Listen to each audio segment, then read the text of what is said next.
It's OTA mandatory week. I'm back in the prison from a few weeks ago, apparently. And I got my guy, So Real Sunil. It's Tuesday. We'll see how this goes. I'm not going to lie. Again, when I'm on the road, the internet is shoddy. Maybe Sunil will have to handle this thing. We will see. That being said, we're going to try it, and we're going to try it next.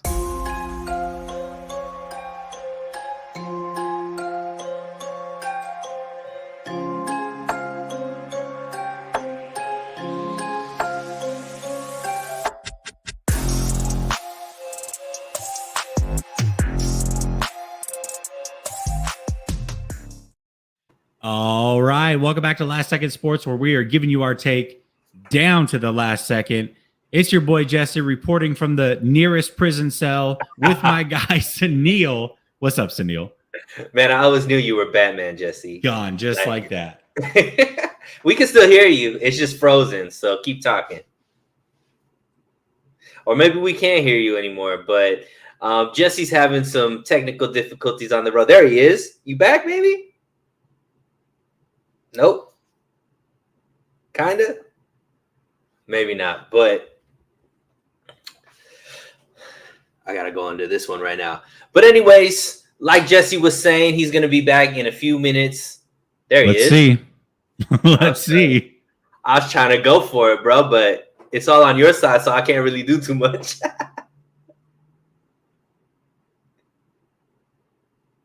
We could hear you, man.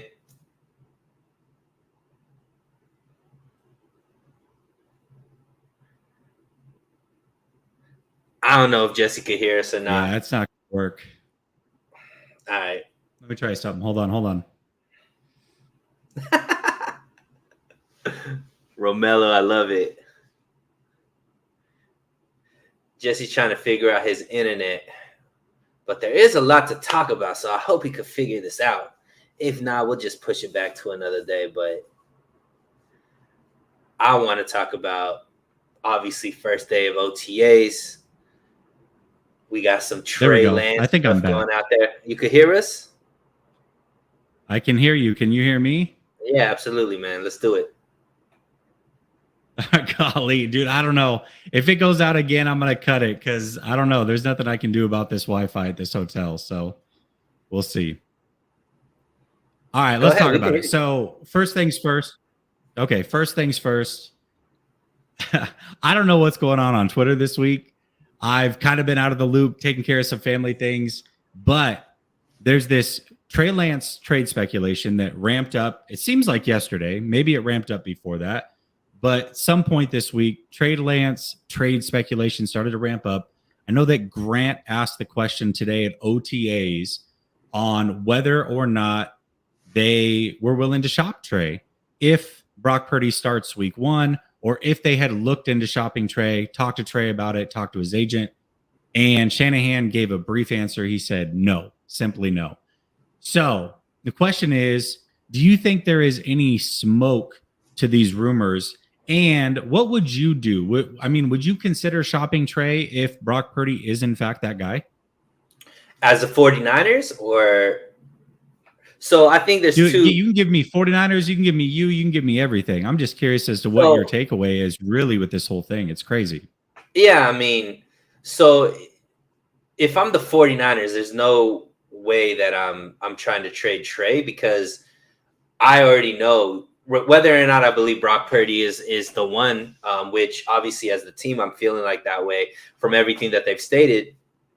I know that we've never really had a way of starting with the quarterback and ending with that same quarterback. It doesn't happen that often as the 49ers. And if I have Trey Lance, I'm going to keep him whether I feel like he's going to be the backup or a starter if, Purdy isn't healthy enough to start the season or gets injured throughout the season.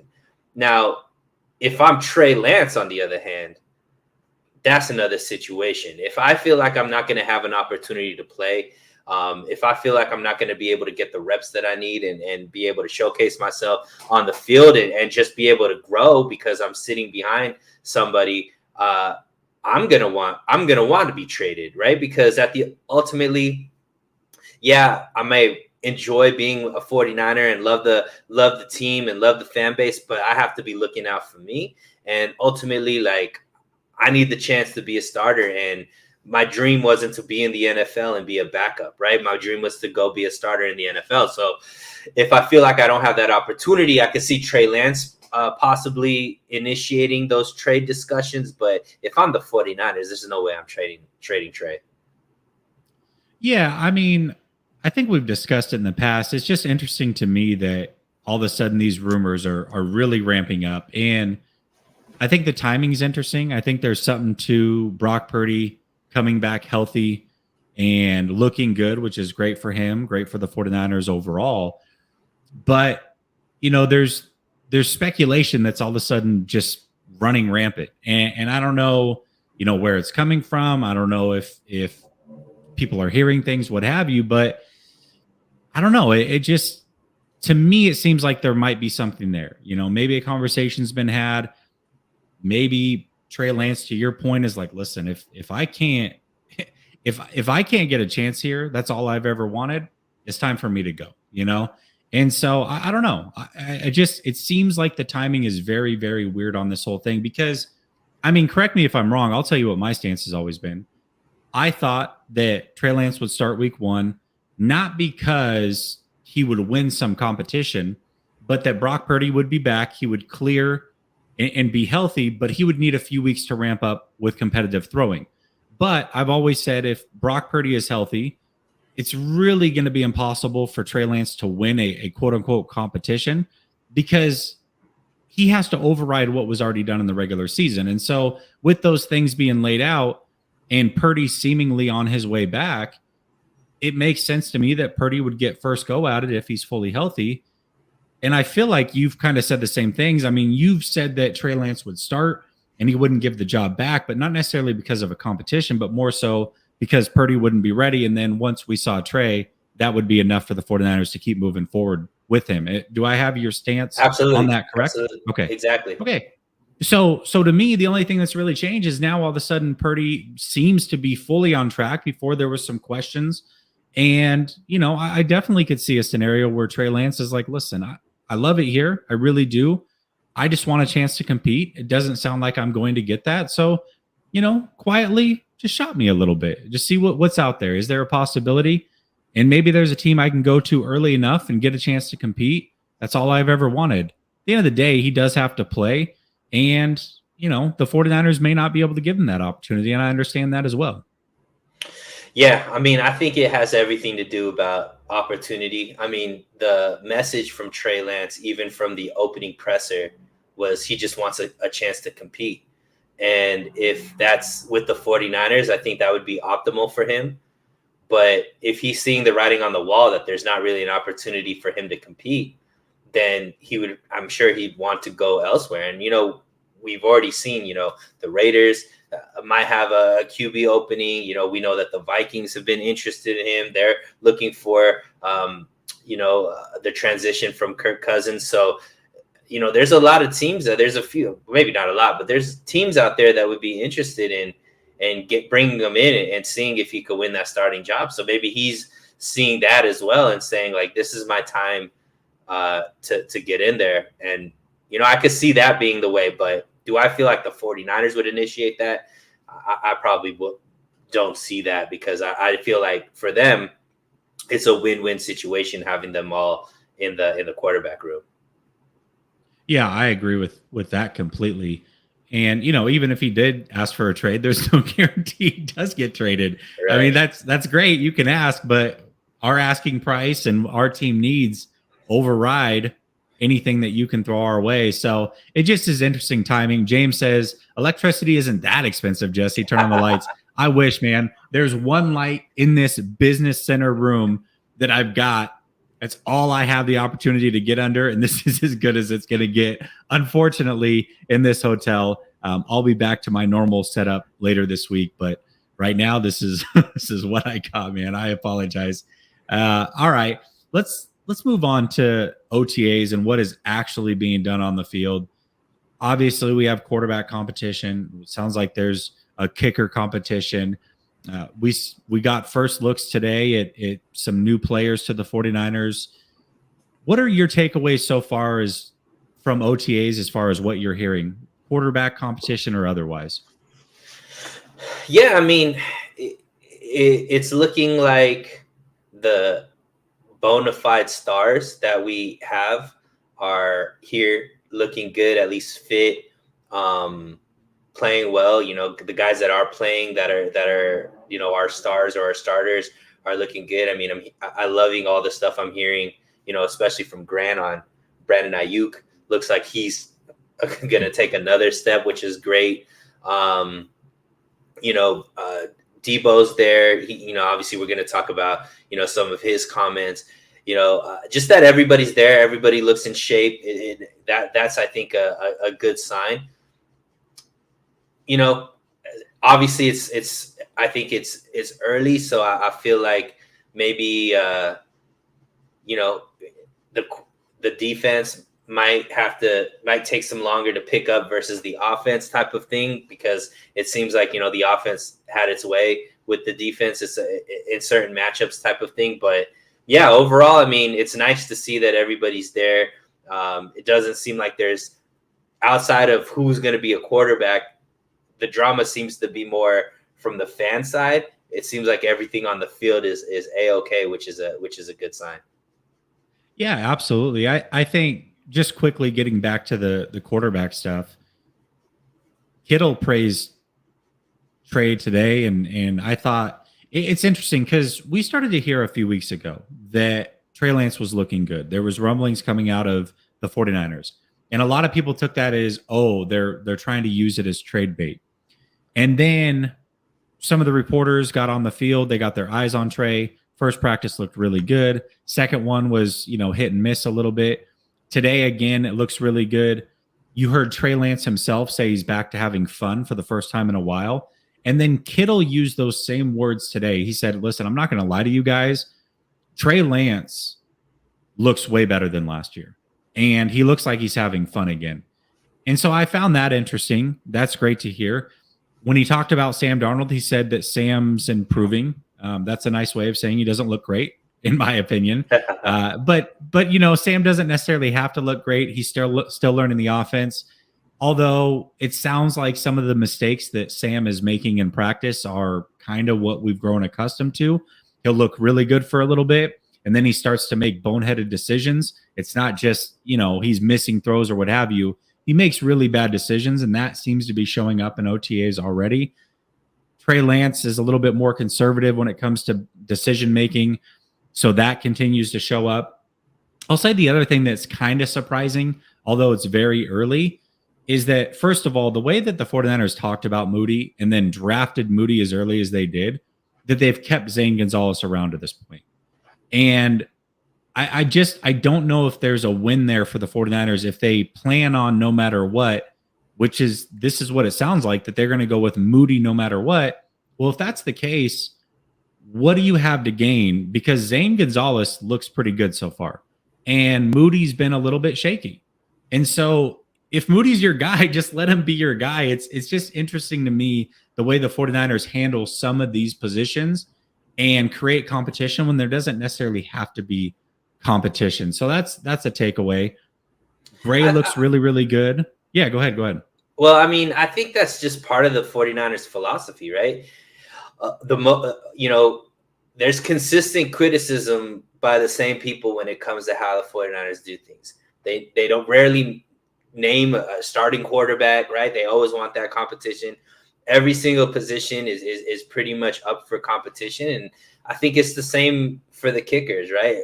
Obviously, I think there's this sentiment from a certain philosophical side that's like, build that confidence in your guy, just to say, hey, you're the guy, and then we're just going to rock with you regardless. But I think the 49ers, especially Kyle Shanahan, really, really value competition. And he likes it when the seat's hot, right? He doesn't want anybody to be comfortable. That's the way he runs his practices. That's the way he kind of talks about, players and things of that nature. Like, it's very, very much like do the right things, but you always got to look over your shoulder type of situation. So I think that's kind of part and parcel with how the 49ers just run things as an organization. Yeah, it is. But last week, I don't know if you caught the interview. I don't think a lot of people watched it because, I mean, it's the offensive line coach, right? Like Brad Graham watched it and probably like geeked out on it the way that he loves offensive line. But, other than that, not a lot of people are watching Forrester and are like, all right, like give me all the offensive line talk you can give the me. Nuggets. Right? Right. So I don't think a lot of people caught it or looked into it. But the way that he talked about his offensive line and the players on that offensive line was very, very different than this philosophy that I agree with you, by the way. It seems like the 49ers philosophy is that. His philosophy is not that. He's all about building people up and giving them the confidence that they are the guy. He talked specifically about Burford, and he's like, listen, Burford looks so much better this year. Last year, he was kind of doing the back and forth thing. But I want him to know that he's our guy. He's our guy at right guard. And I told the same thing to McKivitz. McKivitz is in a quote-unquote competition, but it's not really a competition. He knows he's the guy, and he can carry himself as if he's the guy. So I think that there's perceived competition that we thought maybe was there on the offensive line. And he came out and squashed it pretty quick and was like, no, that's not the case. Like, yes, there's always competition, but these guys know that it's their job. And I expect them to carry themselves that way. And I want to put the confidence in them to do that. And I just thought it was interesting because I'm listening to him talk about these players on the offensive line and the way that he instills confidence in them. And I'm like, sure would have been nice to get that from the quarterback position. And now the kicker position, like you drafted Moody 3rd round. Like he just is your guy, right? I guess it's more when they're rookies, right? So I think I'm talking more about the competition when it's like people that haven't proven anything.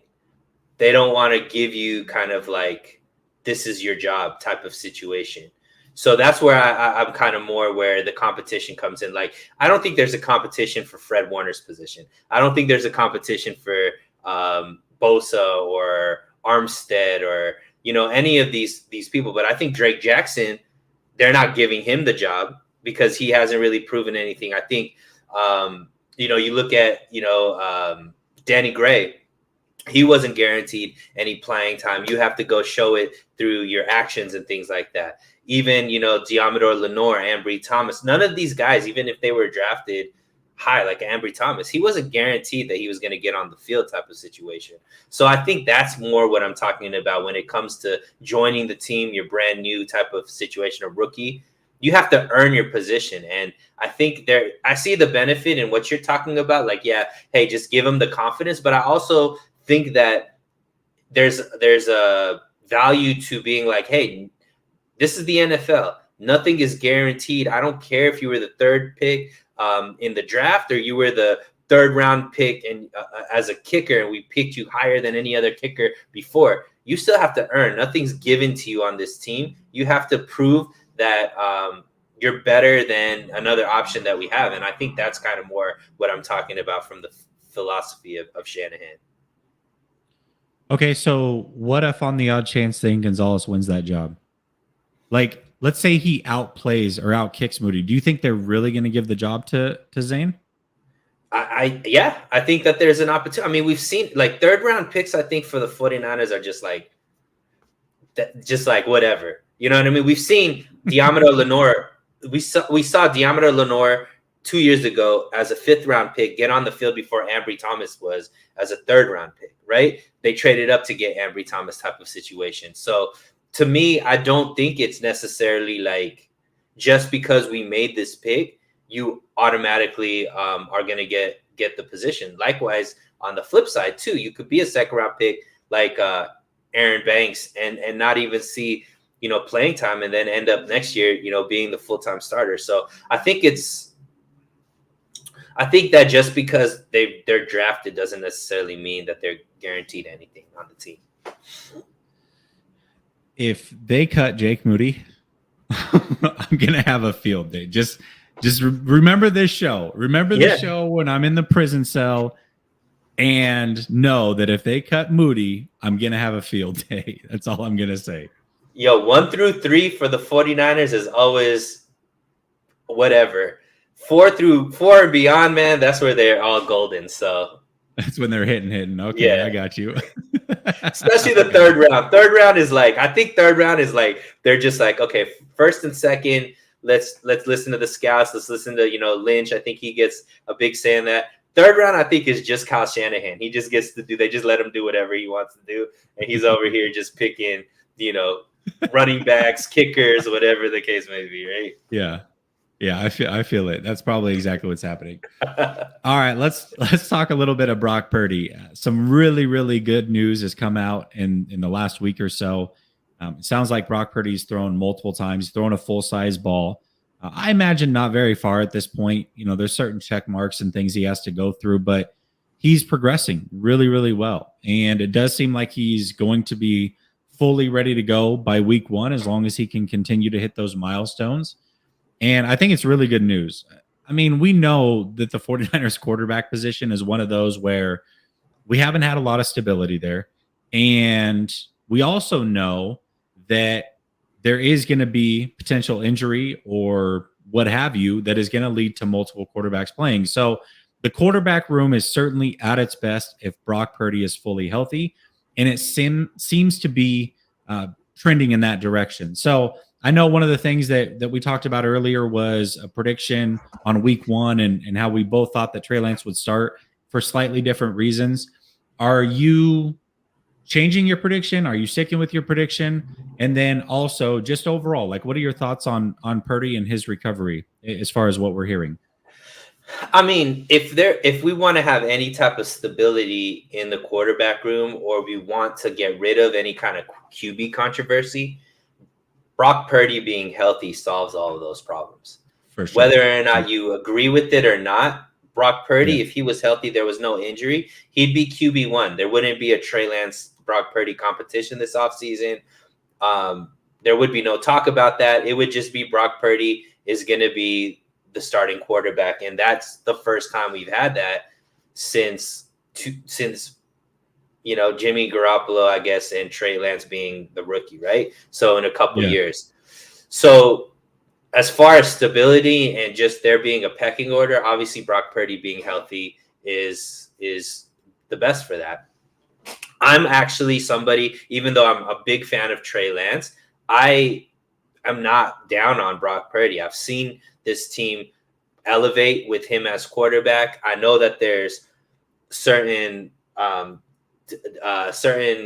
guess there's areas for improvement, just like any young quarterback. But I also think that he's the type of quarterback that really succeeds in a Kyle Shanahan system. He's the type of quarterback that Kyle Shanahan likes working with because he's a yes, sir, whatever you want me to do, sir, type of thing. And I think Kyle Shanahan likes that type of player.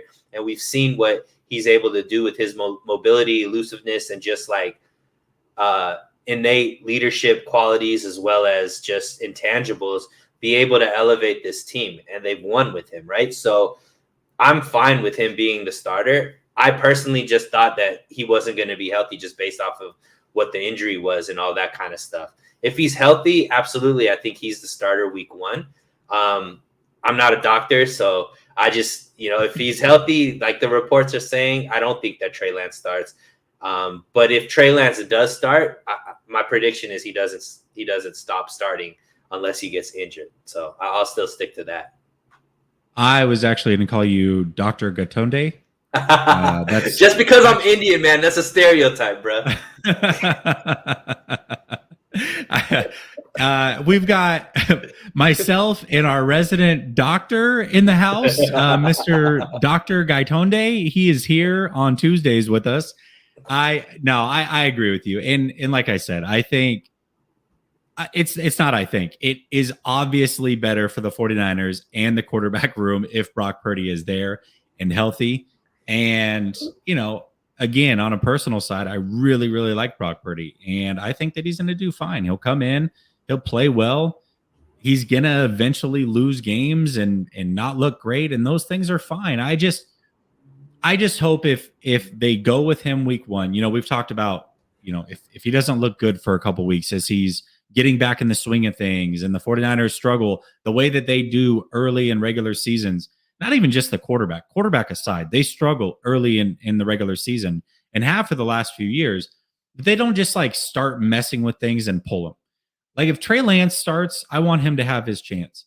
If Brock Purdy starts, I don't want any weird stuff going on. I've always said, whoever your quarterback is, just put full confidence in them and go with them.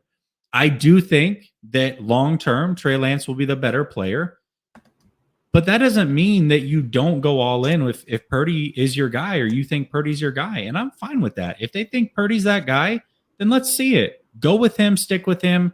Do not sway unless there's an injury, of course, and just roll with them.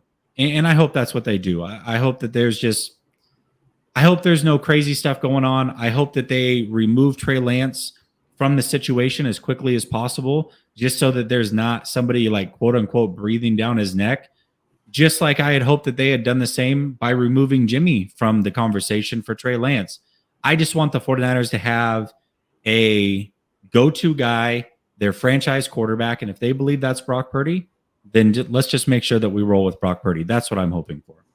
Yeah, and I mean, to Kyle Shanahan's, I guess, praise in this situation, he's the type of stubborn person that does do that. He's not one that does a lot of shenanigans when it comes to switching quarterbacks and all that kind of stuff. Whoever kind of has that, what's he call it, cohesiveness or continuity, he just sticks with for better or for worse. So I think whomever ends up starting week one will have a very, very good opportunity to continue keeping that starting job, regardless of how they play. Yeah, I mean, we'll see. I also don't think that we've had a situation quite like this. I firmly believe, actually, three things. One, we heard rumblings that Nick Mullins might take the job in 2019 if Jimmy didn't look good. This was after the 5-pick day in practice. And then the bad preseason game. All of a sudden, those rumblings started coming out. Kyle Shanahan himself said he was ready to pull Jimmy Garoppolo and ride with Trey Lance into that Colts game if Trey Lance had stayed healthy. So we know that that is factual because that's one thing he said. And then last year, I mean, maybe I'm wrong, but I really do get the feeling that if the 49ers had stuck with Trey Lance and let's say he had the Chicago game, then they play Seattle, he looks decent there, and then it looks awful against Denver and he plays as bad as Jimmy did, they probably would have gone with Jimmy. And so I just feel like it depends on the situation. I don't know if they've necessarily had 2 or even 3 guys that they feel like they can win with. I feel like this situation's unique. And if Brock Purdy starts to look a little bit weird or comes back down to earth a little bit, struggles, the team struggling, I'm not saying they would go that route. I just don't think it's impossible that they would based off of what we've seen in the past and kind of what the track record is, because the situation is different. And my hope is they just don't go that route. They do stay the course, and then they stick with whoever it is that they choose, which seems to be Brock Purdy. Well, nothing's impossible. We know we don't even know who's going to be alive on Sunday. So, like, obviously anything is possible. Nothing's impossible. Obviously, nothing is written in stone when it comes to the 49ers, but I think that Shanahan's stubborn enough because it's not like anything behind him is a proven commodity. Trey Lance isn't a proven commodity. Sam Darnold isn't a proven commodity. The only thing in their eyes that's a proven commodity in this offense is Brock Purdy. So I find it hard. It would have to be catastrophic play, like 6 interceptions in back-to-back games for Brock Purdy to get the leash, I think. And that could definitely be possible. Ink Talk TV says that's why they're rushing Purdy back. He will never start another game with a healthy Lance on the team. Hashtag Trey Truth. Hashtag he is too determined. I think this is what makes this whole thing interesting to me is that I think both things can be true. I think Purdy deserves to start if healthy, but Trey also could look the best he's ever looked and also deserve an opportunity to start and get his career on track. And the 49ers have to make that decision. I think the decision really is kind of easy based off of our opinions here and what the 49ers seem to be willing to do. But I do think both things can be true. And, like, let's say that Trey Lance does get traded. We were talking about the Trey Lance stuff. Let's say he does get traded. I find that whole situation a little bit interesting because the pulse that I get is people would dance on the grave, the proverbial grave of Trey Lance. They're like, I told you he's a bust, even though we literally have learned nothing new. He still hasn't played, so we can't say that for certain. But nobody, it seems like, even if Purdy didn't do as well as what people thought, would be willing to hold Kyle Shanahan and this front office accountable. It's like everything falls on Trey, rides on Trey, and if it doesn't work out, it's Trey. They had a bird in hand with Purdy, and what if it doesn't work there? I don't know. I feel like a lot of hypocrites are in the fan base when it comes to the Trey Lance situation a little bit.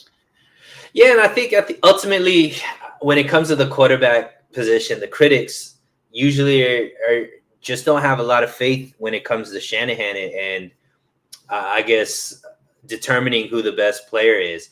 For me, when it comes to coaches and when it comes to who to play on the field, I feel like Shanahan has earned at least my trust because I haven't seen players that he's let go off and be the type of player that we're like, dang, like, I can't believe we let him go, right? They're so much better than the person that he kept on the field type of thing. I just don't see that. Like any of the receivers, any of the running backs, even if they played well on other teams, they haven't been better than what the 49ers had on their roster or who ended up starting over them type of situation. So I think that if they end up going with Purdy over Trey and trading Trey away, the only way I think that Kyle Shanahan would do that is two. One, if he just truly, truly believes that Trey would never be able to earn a starting role just because Purdy's going to play as good, or two, he just doesn't believe that Trey is going to turn into what they initially thought he was going to turn into when they drafted him third. So I don't believe this whole like Kyle Shanahan is messing this up because he's making the wrong personnel call. I think ultimately he's very, very good at analyzing what players work best in his system. And I don't think there's too many, how do you call it, like instances where he's made the wrong call as far as who should be playing over who shouldn't be playing type of situation. Okay, I think that's totally fair. I mean, I caught most of what you were saying when I was in and out. Yeah, you were like in and out. I know you were getting smashed, so you just wanted to get out of the situation. Yeah. Oh, the Wi-Fi is going again. Here we go. That's weird timing on that one. I could barely. We're breaking up. I can't hear you. That's funny. All right, let's talk a little bit about Deebo Samuel because Deebo Samuel's a guy where the team in the past, before CMC was here, really went with Deebo Samuel. Deebo was playing great. The team was playing great. If Deebo was a little off, the team was off. And we saw that specifically a couple years ago. I mean, he truly saved the season. That Chicago game, the near 80-yard touchdown that he almost had, and then throughout the rest of the season, I mean, it was really the Deebo Samuel show. Then last year, we had the offseason back and forth, requested a trade, wanted to get paid, was frustrated with how things were being played out. And then he came in a bit out of shape, according to Grant Cohn. I feel like Grant was the only one to really say it, and a lot of people were mad at him. But today we got an Usher-style confession from Deebo Samuel where he said, yeah, listen, last year was a complete distraction. The year was bad. Called it awful, essentially, from beginning to end. He came in out of shape, had some nagging injuries, and just was never able to fully put it together. And feels like this season he's back on track, ready to go and show us who Deebo Samuel is, which is awesome. To me, though, and where my concern comes in a little bit, I want to give a concern, but also give some praise. My concern is I feel like the holdup in the contract stuff potentially was that Deebo's had this every other year type of situation where he's been in great shape, he's out of shape. He's got hamstring injuries, he's good to go. And so maybe there was some hesitation there on the 49ers side of things where, hey, do we really fully want to go all in? Are we going to explore a trade possibility? What does this look like? And then they eventually, gave in and said, hey, we want to roll with Debo, which I loved the decision at the time. And then, Debo, I want to give him credit on the other side and say, hey, kudos to you for admitting all of this, coming back ready to go, and knowing what you need to work on. But I just think overall, there was some hesitancy from the 49ers, and I find that interesting that he was willing to admit that he came in out of shape. What do you make of this whole Debo Usher confession style situation today at the podium? I mean, obviously, I think that you have to call it a red flag, right? Because that's professionalism. Your job is to come in healthy and make sure you're giving. Like, one thing I could question about, you can't question about Debo, is when he's on the field, he's giving you 100% of his effort. So I don't think it's a effort thing as far as like he's quitting or he's giving up or whatever. But you can only give so much effort if you're not in shape. And I think that, there's that whole Emmitt Smith line where he said the difference between, a good player and a great player is the offseason type of situation. So it's like Debo has that work ethic. Debo is that dog when it comes to, or maybe not work ethic, but Debo has that intensity and that dog in him when it comes in the field. He's going to try to get that extra yard. He's going to give you his 100%. We've seen him on the sidelines basically like gasping for air because he's putting so much effort into trying to win the game. But his season last year was, by his standards, below mediocre, right? He had less than half the yards than what he did the previous year. Now, obviously, some of that is going to be because the offense changed quite a lot when CMC was in there. So are we expecting him to have 1,400 yards? No. That's not going to happen. But nonetheless, like he didn't have the same impact that he had the previous year. Now, I would love for that to be because he was out of shape, Jesse, and the fact that he's figured that out and he's coming in shape. You would think 2 + 2 = 4. So that means this year he's going to be that much better, which is great for the 49ers, because if you can have, anything close to 2 years ago, Debo, along with CMC, along with the leaps that Brandon Ayuk has had, along with, Kittle starting to become more and more pertinent in the passing game as well, this offense is going to be amazing. So, but yeah, I mean, you don't like hearing that from somebody who's such a valuable player on the team, but ultimately it is what it is. Hopefully he's coming in on shape, and the team will be better off if he is, obviously. Did I have the captain conversation with you? Like the team captain conversation? Was that last week? I don't know if we had that. No, that wasn't us. Okay. So, man, I feel like I just admitted to my girlfriend that I cheated on her or something. No, that was us. The captain conversation that I was having with someone, I forget who it was, but we were talking about Rohan, another Indian guy. Oh, wow. I did have Vish on last week. It could have been him. But the captain conversation, we were trying to name like who should be captains and who shouldn't. So I'll ask you, and I'll ask it in a little bit different way. If you could give away 3 captains patches, would Debo be one of those guys? Why or why not? No, I don't think so. I think that Debo is an energy guy, but I don't necessarily think, especially if he's coming out saying he came in to the season not in shape, that he could be the accountability guy, right? So I think as a captain, you have to be the accountability guy. First one in, last one out.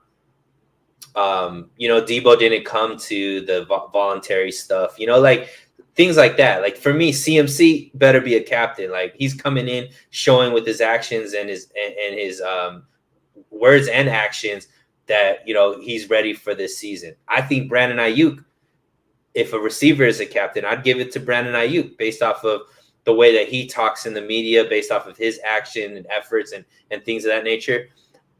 I don't think that you just give the captain's patch to somebody just because of their ability on the field. I think it's more than that. I'm a big Laker fan.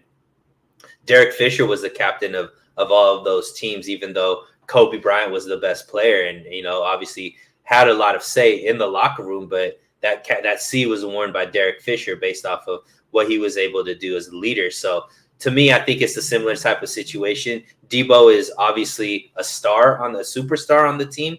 Doesn't necessarily mean he should be the captain of the team.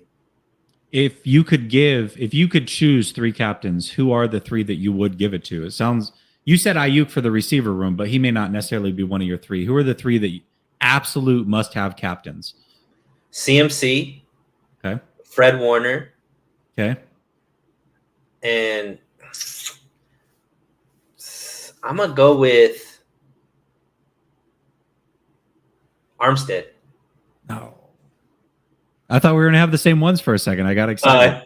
I was going to say Bosa, but I think Armstead is more of the like cerebral leader of the team, I would say. I do think that I would give one to Armstead, but not in my top 3. Ayuk has to be a captain this year. I'm sorry. Last year, you really started to see it. I said last offseason, man, I really hope they give him a captain's patch. I think that he's starting to arrive. I'm seeing even more leadership this offseason. He has to be in my top 3, but I do agree with you. You said your other 2 were Fred Warner and who else? CMC. I agree. CMC, Fred Warner, and then Ayuk would be my 3rd. That why Ayuk is. I wonder. I think he deserves it. I've obviously said that. I wonder how that plays into contract negotiations for them, because you can't make him a captain and then not extend him, right? And I don't know what the situation is there. So I wonder if that plays. I don't know. That's just conspiracy theory type stuff. Obviously, they have to make a choice with what they're going to do with him as far as an extension. I think that if there's a question mark there for them, or they want to have you can't put a captain's patch on him and then be like, hey, we're not going to re-sign you type of thing. I don't know. Do you think there's any truth to that? I don't know. I don't want to speculate on this one. I'd have to that's one of those things that I'd go back and look at it. Who were the captains the last 5 years and just see if we saw anybody that was in that major contract year as a captain. I would be interested to see. And then was it a guy that ended up leaving potentially? Right. I don't know. Most likely not leaving, because I feel like they've signed all their big name guys. You know what I mean? So, yeah. Oh, actually, Buckner would be the guy, right? That's the guy I would look at. True. Was he a captain in 2019? Because if he was, they traded him the next year. That would be interesting. That's the one guy I would look up. 2019 captains, was Buckner one of them? If he was, there you go. I mean, that kind of answers the question. So, but I think he's earned it based off of who he is and what he's playing. He definitely should earn it. If it's just nothing else that matters other than his ability to lead this team, I think he's absolutely the guy that should be a captain. Completely agree. All right, we got some super chats here. Let me get to them. Ink Talk comes back, says this situation is like buying a Lambo that needs a tune-up and somebody giving you a neon and you choose the neon because it doesn't need a tune-up. That's a great analogy. I don't know. That's a great analogy, but definitely I think too harsh on Brock Purdy. He's better. I agree. Yeah, that's kind of where I'm at. I love it. It's actually really funny, but I don't know if I would go that far with it. I definitely think Brock Purdy's better than a neon for sure. Mike Crocker comes in and says, if getting drunk makes you express your true feelings, I wonder which QB Kyle would say is his guy if he got drunk. Probably Sam. Probably Kirk Cousins is what he would say. Even though he's not on the team, he'd be like, I just really love that Kirk Cousins, man. He's the one that got away. I think he would definitely. That's an interesting.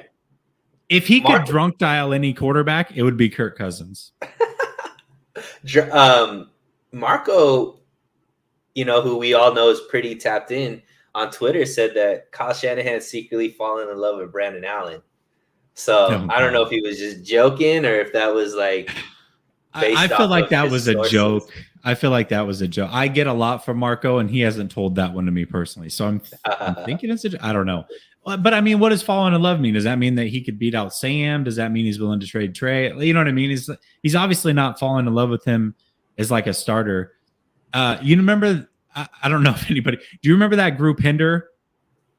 The music group that was like, it's really good to hear your voice when you say my name. He's like calling his ex with the girl, his girlfriend, like asleep in the next room in that song. That is that right there. I should probably make that for a thumbnail. Is like take Hinder's lead singer and like the album cover and put Kyle Shanahan's face on it, because that would be him with Kirk Cousins. He's like, I got all these really good quarterbacks in this beautiful quarterback room, but when they're sleeping, I'm calling Kirk Cousins. Black Cat says, if Trey does well, do you cut Brock so he isn't looking over Trey's shoulder? If Trey, here was my thing. If Trey was the starter, or when he was drafted, I would have gotten rid of Jimmy. I mean, you can go back to any shows back then or my tweets. I said right away, get rid of Jimmy Garoppolo. Do what the Patriots did and get rid of the problem before it becomes a problem. And at that point, you probably had suitors for Jimmy Garoppolo. They decided not to do that. He lingered, for better or worse. I know some people are like, well, he was right in starting Jimmy. I mean, they made an NFC championship. And my argument's always been, unless they won a Super Bowl, he was wrong. And that's just my personal opinion. We still don't know what Trey Lance is. Brock Purdy aside, let's remove Brock Purdy from the situation for a second. We still don't know what Trey Lance is. If they had started Trey Lance week 1, year 1, and had that thought process from the day they drafted him and put all of the work into him, we would have a much better idea of who Trey Lance is at this point, whether he is the guy or he's not the guy. We still don't know. We know as much as we did year 1. And I think that's because they chose to ride with Jimmy year 1. That's always going to be my thought. So for Brock Purdy, we did a show, Ryan and myself, where we gave Brock Purdy advice, and we gave the 49ers advice on how to handle Brock Purdy. And one of the things that I said is, if Brock Purdy truly is your guy, then go all in. And that is up to and including getting rid of Trey Lance one way or another, and just making sure that there isn't this split, so to speak, in the fan base, because I get it that may not impact what happens in the locker room. But Kyle Shanahan's full of crap if he says this team doesn't pay attention to what's going on. Kyle Shanahan is the one that went to Trey Lance and told him that everybody was talking about how they were going to trade him to Tennessee. Kyle Shanahan pays attention. So remove the problem before it becomes a problem. I would treat Purdy the exact way that I wanted them to treat Trey. And I would move on from Trey if Purdy's the guy. So back now to your question, if Trey is 100% the guy, yeah, I'm removing all barriers. I'm doing what they should have done the first time, in my opinion. Regardless of who the quarterback is, I'm removing all the barriers. That's what I'm doing. So yes, I in a long-winded way, to answer your question, yes, I would remove Brock Purdy from the equation. I absolutely would. Just like I think they should remove Trey Lance from the equation. So what would you do? Would you trade Brock Purdy if we okay? No matter what, you're not trade. So you wouldn't trade Trey or Brock Purdy, no matter what, unless I'm getting a ridiculous multiple first-round draft picks or like a game changer of a player that is coming with that trade. I have to be winning that trade in my mind. But there is no look. We went through 4 quarterbacks last season. I am absolutely not giving up a bad quarterback, and I don't think Kyle Shanahan is. I think what was a couple years ago when he said, "I'm not," like when it came to trading Jimmy, he made it clear, like, I'm not just getting rid of a good quarterback. Like, right. It's tough to find them. The fact that the 49ers feel like they have 3 on the roster right now, I don't think any of these guys are going anywhere. Like, I'm not saying that Shanahan would or will. I'm saying what I would do. What I would do. And me personally, I agree with Shanahan. I'm not. Look, if my quarterback is worried about who's the backup, then they're probably not going to be the guy anyways. Like, I want a guy that's confident enough to be like, I'm going to outplay any kind of criticism, outplay any kind of competition that's there. And ultimately, neither of these quarterbacks have necessarily, quote unquote, proven anything. So I don't think any of them deserve the Tom Brady treatment where Tom Brady could go in and be like, trade Jimmy, trade, all these people. Like, that's Tom Brady. Brock Purdy and Trey Lance are not that. Compete. You know what I mean? And yeah, have a guy over your shoulder. Show us you deserve to be the starter. I guess okay my thought process is the competition ends once you choose a guy. And if you've chosen a guy, especially if you've chosen Purdy, right? If you've chosen Purdy, who was the last pick in the draft, you gave up everything you gave up to go get Trey Lance, and you're still choosing Purdy over that guy, then go all in on him, man. You've got Sam Darnold, who you like. It sounds like they like Allen, regardless. I'm not saying that they love Allen to the point to where he's the starter, but I mean, Allen is certainly better than what they had in the NFC Championship game last year. I think we can all agree there. So especially if you can approach trade deadline and all these guys are still healthy, it's like, why not, man? I mean, why? It's not that the quarterback isn't confident or I don't believe that the quarterback can fight through it. I just feel like it's an issue that doesn't need to be there. It's like I have things in life that I know. Okay, I'll give you an example. I love my wife, right? Been with her since 2005. We've been married since 2009. I can confidently say I would never cheat on my wife. However, I'm also not going to get drunk around a bunch of women that are single. You know what I mean? Like, why even put myself in that situation? I know I wouldn't, but why even do that? So it kind of goes back to this thing. Yeah, great. I'm sure the quarterback is confident, but why even have that issue lingering over the quarterback? Just go all in with somebody. If you are ballsy enough to say, hey, this is my guy. We believe he's a guy. We believe he's the franchise guy. Then go all in with him. Quit playing games, man. But I think the definition of going all in is different. Like, you still need a backup. Like, keeping the other guy doesn't mean you're not all in on the other quarterback. Whatever that issue is, like the whole media, fan base, whatever that is, if Kyle Shanahan doesn't care about that stuff, and he's just like, I'm going to make the pecking order. Hey, in the locker room, everybody knows Brock Purdy is QB1, Trey Lance is QB2, if that ends up being what the situation is. In his mind, it's not an issue. The only issue is everybody else. And in his mind, he's like, I don't care about everybody else. I want to have the best backup quarterback possible that we could have. And if he believes that's Trey Lance, then why would he trade him? Why would he cut him? Like, I just think that it's the perspective of people looking at it. They think that there's an issue there, when in Kyle Shanahan's mind, he's like, I run this locker room. There's no issues. If there is an issue, I'm sure he'll do something about it. But in his mind, there's no issue. Yeah, I don't know. I just this whole backup quarterback thing. Like, first of all, Sam Darnold is still a really good backup, right? Like, to me, that's a really good backup option. Brandon Allen being your third guy, he was just a backup to Burrow and an AFC championship contender, Cincinnati Bengals last year.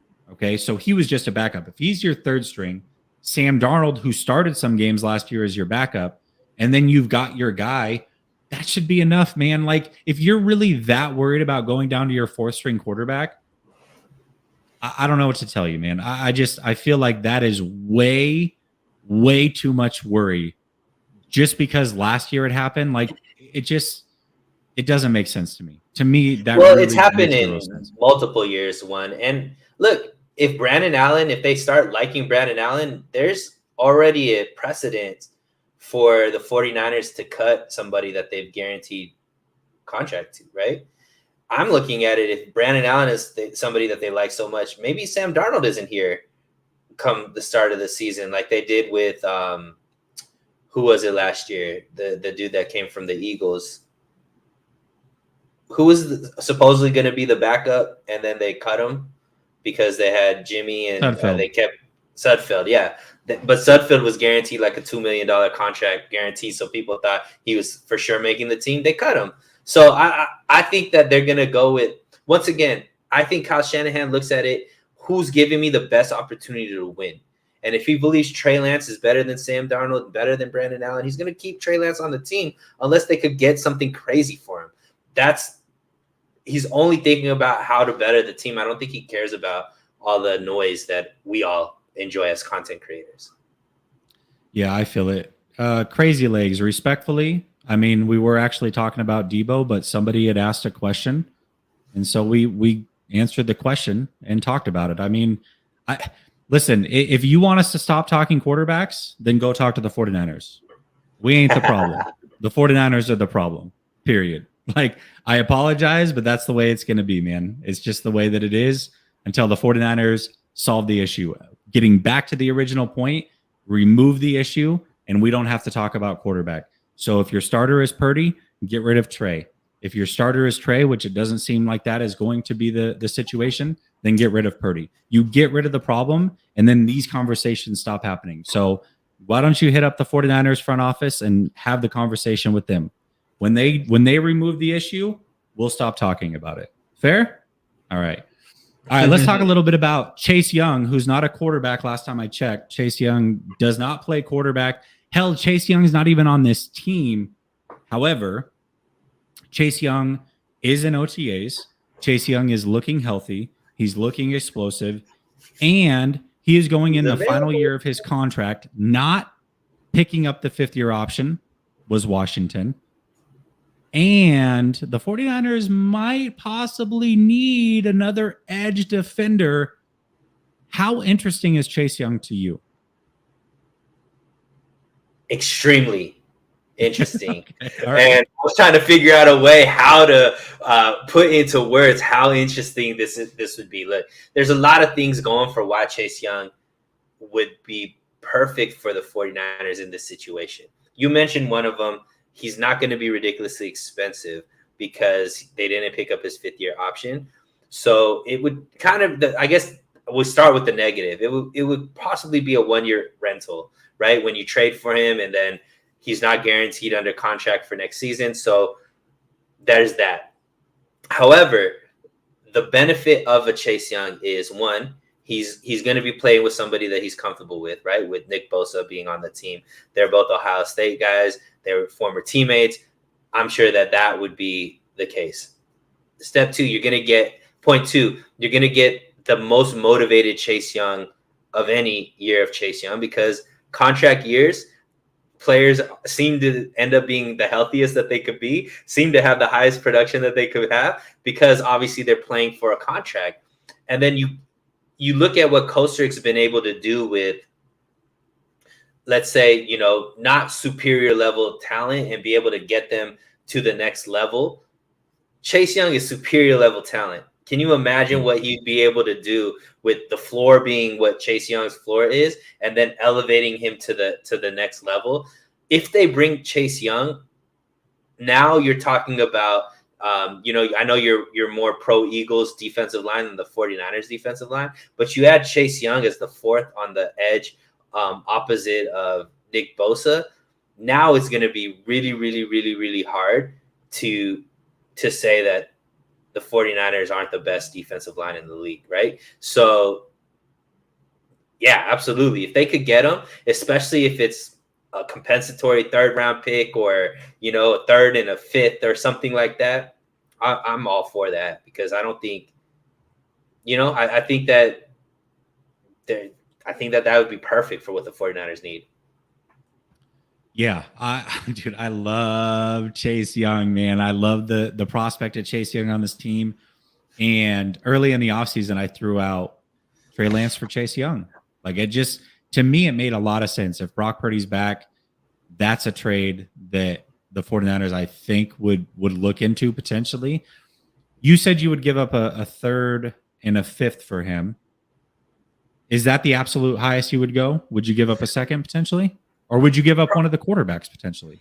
Nah, the only reason is because he's not under contract, right? So if we had him like at least for 2 years guaranteed, then possibly. But why would I give up Trey Lance, who is under contract for 2 more years? I think 2 or 3 more years for a guy that could be a 1 year rental, right? Because unless he's willing to re-sign immediately without proving anything, which I doubt he would do, right? He knows the money that he can make isn't going to be the highest if he signs now. He's going to want to play the year out and then go into free agency. So I know that, Chase Young, if he ultimately plays the way that we believe he can, the 49ers aren't going to be able to afford him, Hargrave, and Bosa. So it would be pretty much a 1 year rental. So I wouldn't give up too much long-term assets like that. Okay, let me ask you this. So would you rather, based off the 3rd and the 5th that you're willing to give up, would you give up a 3rd and a 5th for him, or would you rather just sign Yannick Ngakoue to a 1 year deal? Yannick Ngakoue. Really? Okay. Yeah, I mean, ultimately, like, I think that especially the fifth could turn into an all-pro player for the 49ers. So I think, you want to keep your draft capital there. And I don't know. I guess I'd have to think about that. I kind of gave a very quick answer with that. But I don't think you're wrong. I don't necessarily. Well, I get. I don't so think I'm trying you're to wrong. think. The 3rd and the 5th got Trent Williams, but Trent was definitely in the budget to sign long term, right? I just don't see a guy like Chase being able to be signed long term, which is why I'd be hesitant to give up trade capital for him, because ultimately he's not going to be here next year, most likely, because unless he's willing to take a severe pay cut, because we're paying too many guys, right? So that's where I think I wouldn't. I mean, I think even a 3rd and a 5th would probably be high. I'd probably want to give less than that if possible. Okay, so what about Chase Young? 3rd and a 5th for Chase Young, or sign Frank Clark to a 1 year deal? I just want to see what the breaking point is. Yeah, I mean, I don't know. I think the breaking point is the 3rd and the 5th. I want it just to be a 5th, to be honest. So I probably want to hold on to my 3rd, or just the 3rd and keep the 5th. I'm just really big. I just don't think you want to get into that situation where you're giving up assets for a 1 year rental, where you could just pay somebody for the same year and maybe at least get a proven commodity versus potential, right? Yeah, I totally understand. I don't know. Chase Young is just super intriguing to me, because I definitely feel like he deserved to be that high of a pick. I think the talent is there. I don't think he was a Nick Bosa talent. I never thought that. I thought that Nick Bosa was a much more polished pass rusher, but Chase Young's athletic ability certainly is there. If you make him your, I don't know, 3rd best pass rusher, and he's getting one-on-ones with right tackles, man, I think this defensive line with Chase Young is on paper better than that 2019 defensive line. That's what I think. Do you feel like right now, Jesse, that this team could win a Super Bowl? As it's constructed right now? Well, yeah. Let's say, are they a defensive lineman away from winning a Super Bowl? I think they potentially could be. Yeah, so I do. You would have to be 100% because I think it's so close, Sunil. They're right there, right? They're obviously, in my opinion, one of the 2 best teams in the NFC. So if you're a Final Four team on paper, then by definition you have a chance. Now, if I were to split those chances up between the 2 best teams in the AFC, the Eagles and them, I would probably give them the lowest chance of those 4 teams, but it's still going to be a decent percentage. I mean, anything, 15% or higher is a decent percentage, and I'm going to give them that. So I do think they have a chance. So now if you add a Chase Young, a Yannick Ngakoue, I think those chances go up quite a bit. I really do. Yeah. Sure. What I'm saying is, if you do think they're a player away from a Super Bowl, then absolutely everybody's on the board. My thing is, with a guy like Yannick, a guy like Frank Clark, like you mentioned, they're people that potentially could be re-signed for cheaper versus Chase Young, who you absolutely know there's 0% chance. Well, let's never say 0, but there's a 5% chance he will resign, right? Because most likely, if he gives you the production that you are looking for, he's going to price himself out. So are you willing to give up draft capital, or would you rather just sign somebody that could maybe not give you 100% of Chase, but give you 80% and still give you that lift to the Super Bowl type of thing? Yeah, I mean, I think it's tough. I think the breaking point for me is Frank Clark. Like, I would rather have Yannick because you're not going to have to give up anything, to your point.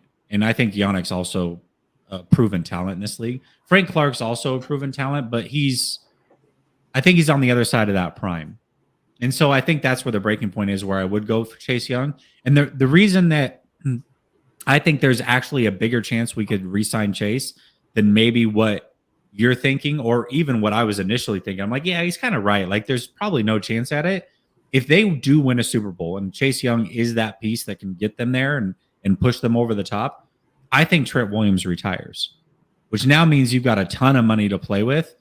You can certainly backload a Chase Young contract, much like they've done with some of these other guys. By that time, you get into year 2, year 3 with Chase Young. Maybe even an Armstead's gone, a Kittle, that type of thing. I think they could actually make it work if that scenario played out. They win a Super Bowl, Trent Williams retires. You go get Chase Young. Now you're spending draft picks on the offensive line. I could see a scenario actually where Chase Young would stay because of that, potentially. Man, that's a lot of money in the I think it's a less likelihood than the other guys. I do agree with that. But if they win a Super Bowl, I don't see Trent Williams sticking around. I really don't. I think he's close anyways. You know what I mean? Right. And possibly, I mean, Armstead probably would be cut, so that money would be freed up too. I don't know. We'll see. I mean, look, it all depends on what Washington is looking for him. Like, it could be. Would you? So let's do it this way. How much draft capital would you give up? Would you give up a second? I would be willing to say, hey, I'm going to give you a 3rd round pick, but it's a compensatory pick based on how he plays. If he gets us over 10 sacks, I'll give you a second. I'll turn that into a second. And then have him walk? I mean, I'm gonna operate under the assumption that I've got the opportunity to re-sign him. I mean, there's things out there that I can potentially do. I mean, it's not for sure, but if I win a Super Bowl and I feel like that's the piece that puts me over the top, you do that, but then do that. And then now, how do you replace Trent? You got that 1st round. You just gave up your second. First round. You know pick. What I mean? Like first round pick. So. I've got compensatory picks, so I'm gonna have probably 3 3rd round picks next year. I feel comfortable with that. Yeah, I mean, I don't hate it. Let's just put it that way. I don't hate it. Yeah, I know. I know it's a lot of what ifs. Obviously, there's a lot of hype. Well, if they would have to win a Super Bowl and then Trent would ever, but I'm willing to take those chances because I really do think that if Chase if it wins a Super Bowl, for sure, right? For sure. Nobody's worried about it after you win a Super Bowl, right? But I just think it ups our chances greatly. I'm definitely willing to talk with Washington. Let's put it that way. Yeah, for sure. Me too. For sure. And I think you could probably get him cheaper than what most people. If you could get Trent for a 3rd and a 5th from them, maybe that same deal gets them Chase. That is the team we did business with. Obviously, much different situation now, but right. I want to address Waywire's comment. He says Trey played against the twos today. Let's get real. Well, there wasn't a lot of ones playing on the defensive side. I think there was like 4 defensive starters when Sam was playing. So he was kind of going against the twos. And then last week when Trey took the first team reps in the first OTAs, he looked pretty good then too. So it's like, I don't know. It's still OTAs. I mean, it is what it is, but I just feel like, and I could be wrong because your next comment was, hey, he still showed out, which I give you credit for. But I feel like people would be very quick to pile on if he didn't look good today. You know what I mean? They did tomorrow, off of that one clip, right? Right, exactly. Yeah, I mean, he had a footwork drill. He airmails a ball, and people are like, "Oh, look!" For a week, we heard about it. It's insane. So I don't know. I just feel like, again, like if we're gonna make a statement like that, then We really can't put anything into OTAs. You know what I mean? Bobby D says, Jesse, are you willing to trade Trey for Chase Young? Yeah. I mean, if Purdy's the guy, like I said, I'm removing Trey from the equation. So straight up, or would you need something else? I would do it straight up. I think it's a fair trade. I think it's a fair trade. I really do. I think it's a fair trade if Trey is your backup quarterback and you've gone with Purdy. First of all, I would start Trey. So like if I'm running the team, I'm starting Trey. I got to see what I got in Trey. But if the 49ers are willing to roll with Purdy and name him their guy, I think Sam Darnold's a pretty decent backup. I know I say a lot about Sam Darnold. I don't want him playing a ton of games by any means. But if Sam Darnold plays for you 3 games in a season, I feel comfortable with that. If you get down to Allen, I feel a lot more comfortable with Allen than any situation we had last year going in that NFC Championship game. So I feel comfortable with that. And again, I'm going all in with the quarterback they choose. So if that's Purdy, then I would prefer that they remove Trey from the equation. And I would definitely go Trey for Chase Young. Yeah, I would. That's what I would. That's too rich for my blood. I got it. I feel like it's a fair trade. I really do. You were going from like 3rd to 5th, Frank Clark, Yannick Ngakoue, and then it's like Trey Lance. I'm like, nah, homie. Like, but what is Trey Lance worth in the open market? You know what I mean? Like, if you were to trade Trey Lance, realistically, what do you think he's going to get? A third? I think the trade that I laid out, where okay, I would trade a third that could escalate to a second depending on how Chase plays. I feel like that's probably realistic for Trey Lance. So I think it's a fair trade on paper. I really do. I think that if the 49ers are going to trade Trey, it's either going to be mid-season or next offseason. Like, it's not going to be now where his value is going to be the highest, not necessarily because of his play, but because of a team's need. Yeah. I mean, like I said, I don't think that's a fair trade. I tend to agree that the 49ers are not going to make that move, but I certainly would. If he's not my starter, just like I would trade Purdy for him too. If Trey's the starter, I'm trading Purdy for him. And you're like, hey, we want Purdy. We like what we saw there. We'll give you Chase Young. Done deal. If Trey's not the starter and you're willing to give Chase Young for Trey, done deal. I'm doing it for sure. I would need who else would I want from that team? Throw a McLaurin or something like that with that, and then we can talk.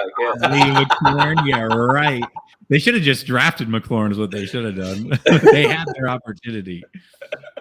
Anyways, hey, thank you for sticking with me. I know that the Wi-Fi in the beginning was shoddy. Obviously, I'm on the road.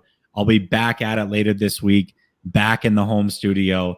So I appreciate everybody for sticking through the Wi-Fi woes. I appreciate you for carrying the show, Sunil, when we had those issues. And to everybody in the chat, it's always love. I want to say this because I've removed myself the last couple of days from Twitter, and I've just been kind of watching the way that people interact. And it's just wild to me the way that we are willing to talk to people and just go right for the jugular. Like, somebody that has a difference of opinion than you is like the biggest piece of shit in the world.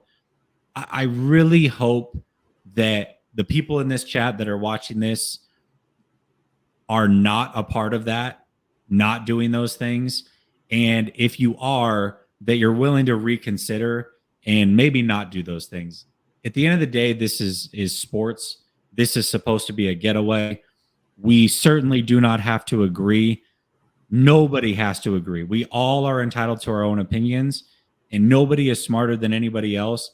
I know that sometimes in this chat it gets contentious, but for the most part, I think we do a pretty good job here.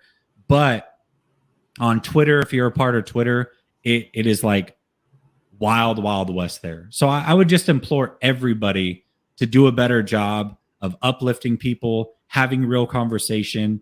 And if you find yourself in that inevitable situation where people are willing to drag people down and go for the jugular, just remove yourself, man. I just feel like we take this way too seriously. I love it. I love what we do here. I love talking and having these conversations and having this back and forth discourse.